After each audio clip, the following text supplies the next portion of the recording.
Thank you. So, what is up, fam?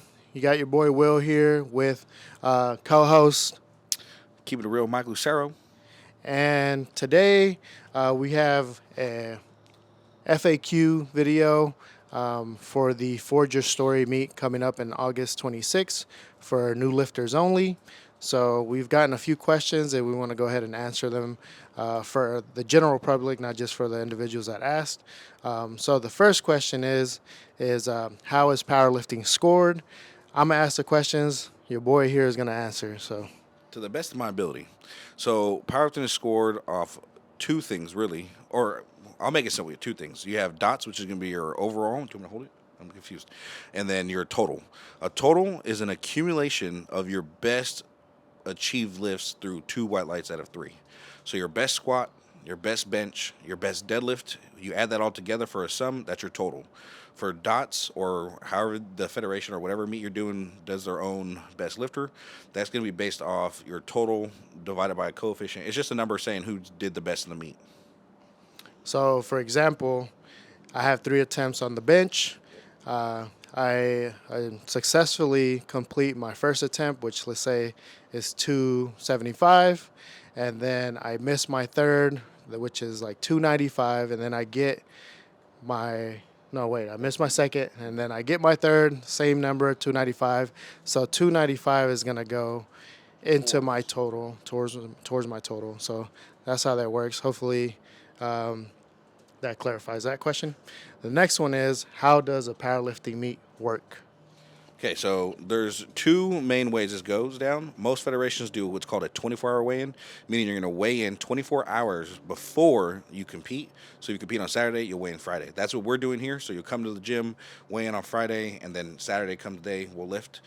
The other option is a 2-hour weigh-in for only one specific federation that does that. So they will weigh in at 6 a.m. the day of the meet, or 2 hours before their meet starts. I personally do not like that, but that's my own thing. From there, once the meet starts, you're going to start with squat. Everyone in the flight is going to go first. So you have A, B, C, D flight. Usually, it's each flight consists of up to 15 people per flight, totaling 60 lifters, and they'll all hit their squats first. So everyone will do squat together, for attempt 1, 2, and 3, and then you go on to bench. Same thing. Every flight will hit bench 1, 2, and 3, and once you get after that, you'll hit your deadlifts again. Every flight will do that 1, 2, and 3, and then the software we use will automatically calculate your dot score and your total, and then we'll figure out who's the best, who's won their weight class, and who's won best lifter.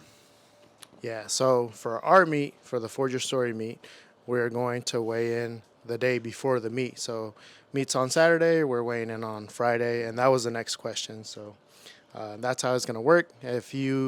So I guess another question that's going to be common is if they signed up for a certain weight class and they weigh something else, what happens at that point?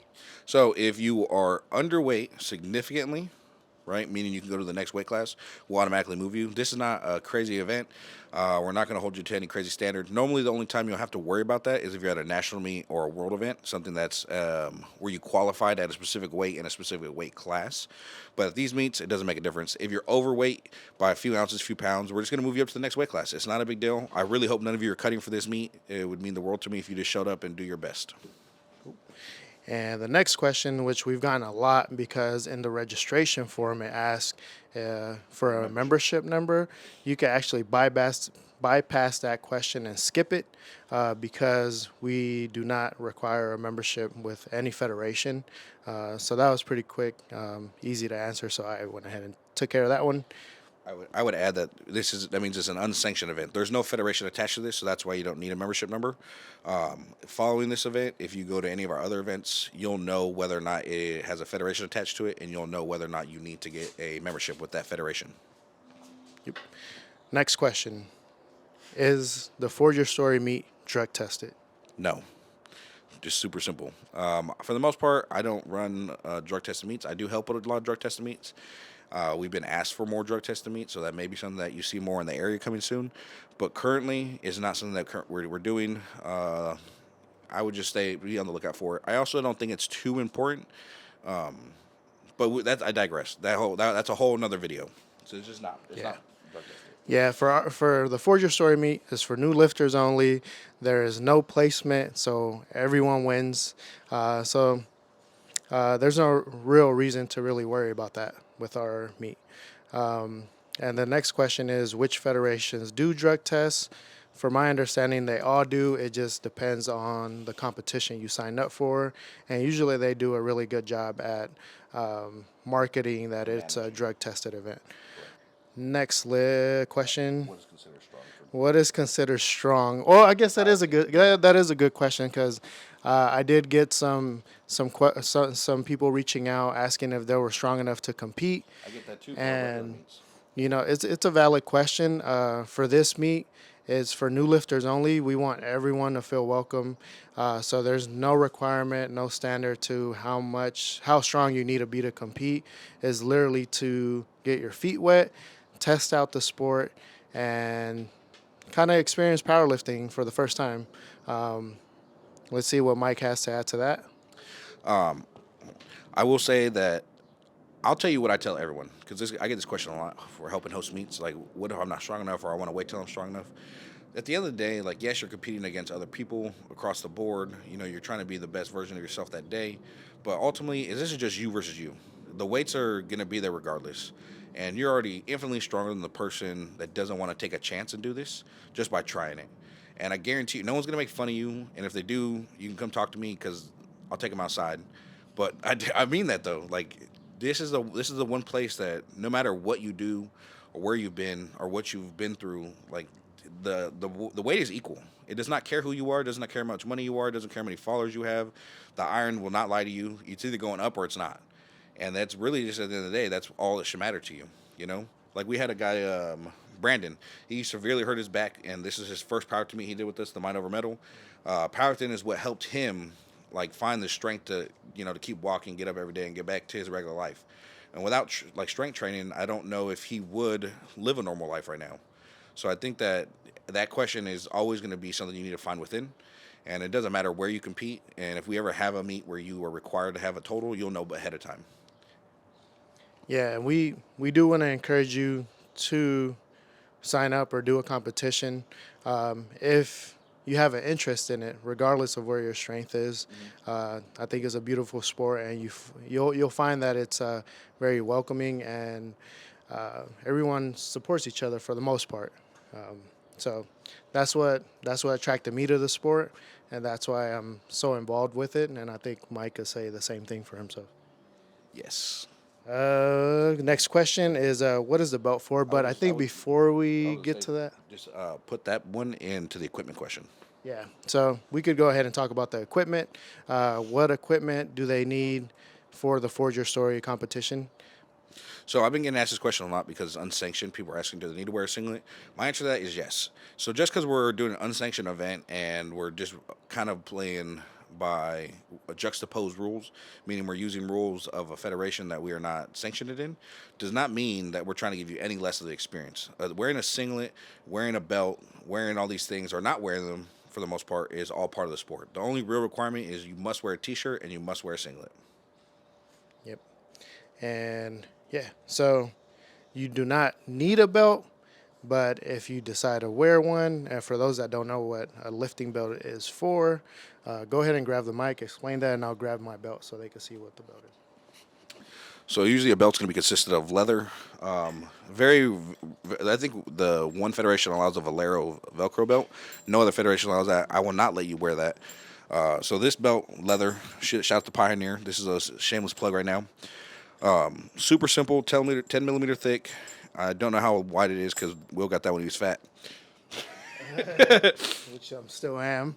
But this is a 10 millimeter thickness, and I guess the thickest belt could be is 13, right? Yep. 13.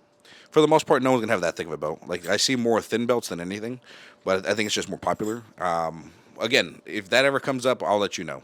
But if no Valero belts, no Velcro belts, and we'll send out an email with all the equipment requirements as well, because we can go on for like 40, 50 minutes just talking about equipment.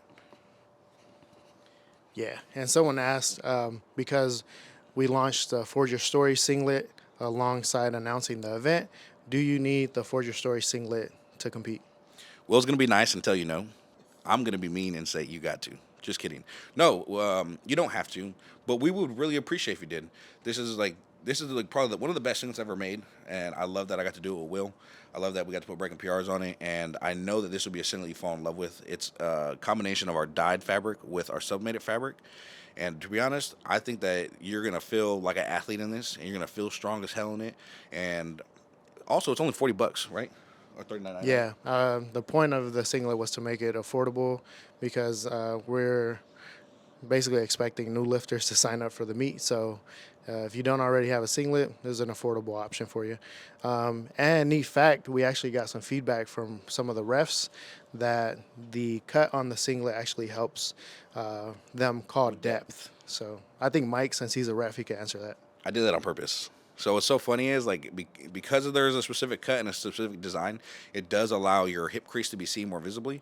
These are all things that I've just done and noticed over the years of lifting, and people ask me for certain things, and then now that I am a ref, so it does help us call your depth better, especially if it's questionable, because you'll see the crease a lot more easily because it just falls in line with your natural curvature of your hip and your femur.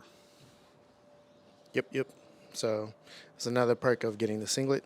And the last question we have, and these are all questions that we've gotten in our DMs or emails. Is there a cap for how many lifters could sign up for the competition? Yes, there's only 45, technically 46 right now because I made a mistake. But that's it. No more, no mas. And currently we're already Filled up. full. So if you're looking to do the competition, we are hoping to continue this as a yearly event. So be on the lookout for next year. And if anyone drops, reach out to us. That there's always a possibility of someone dropping out of the meet, and in which case you could take up their spot. So that is all the questions. I don't know.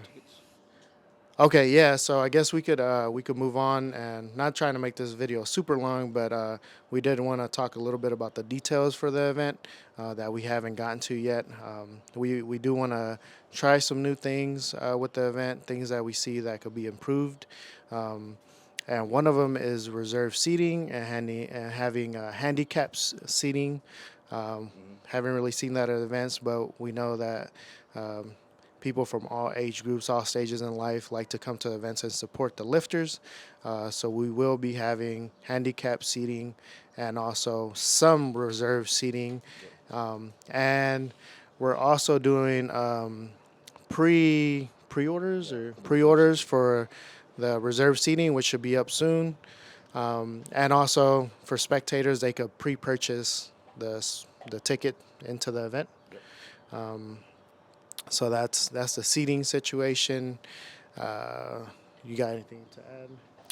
I just appreciate you all, and if you're not signed up, I highly suggest you come out and check it out. Because I think at the end of the day, this is gonna be a really fun event. It's gonna be quick, so it's the best event I think you could do to get your feet wet and see how a powerlifting meet works, the different little things that are involved in it, and it's just a great thing to get involved. Yeah, and we've been I shoot so many meets a year, and by shoot I mean like I do the media, document the event.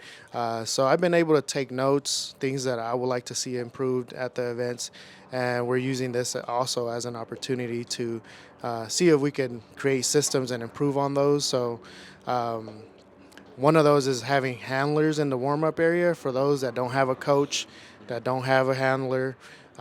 We will be providing handlers, coaches that we feel are reliable and know their stuff will be out on the warm-up area helping the new lifters. If you guys have questions, this is a perfect opportunity to ask because these are experienced lifters that'll be up in the warm-up area. We have a few, and if you're interested in that position, be sure to reach out to us. Because we have people we could reach out to, but I think it would mean more if you want to be a part of the event with us. That's what I was going to say too. If you're not on the list to lift, but you want to help out, hit your boys up. Yeah, there's a lot of veteran lifters. I'm sure you guys are watching this that'll want to be a part, and we will love you to be a part of it as well. So I think we've covered mostly everything. I already mentioned that there is no placement, so there's not going to be a first, second, or third. There's not going to be a best lifter. Everyone's getting a medal. This is simply to tailored to new lifters that want to experience powerlifting. And we hope to have some members of the federations to come and, be a part of the event so that the athletes could go ahead and meet, directors, ask questions. I'm sorry, that's Barry. He just wants to say hi. But yeah, so we hope to have, people from the USAPL, people from the USPA, WRPF. And if you have questions, this will be an opportunity for you to ask. And if you want to continue on to powerlifting, those are the federations you're probably going to be looking at. And you'll see me everywhere. Yeah. So if you have any questions, be sure to reach out to me at wilmer@breakingprs.com or Your boy Mike, or at Nymer Muscle. It's easier. Mike at Nymer Muscle. And shout out to Nymer Muscle, Mike, for helping put this event together. It was an idea that I've had for a very long time, and we're finally making it come true. So thank you, buddy. Wait till they see these medals. All right, y'all. We out. I love you. Oh, my bad. Stay tuned because we are going to do tutorial videos as well. We're going to interview and get some videos put together with some of the athletes, coaches, to help you prepare for your meet. All right, now I love you. Peace.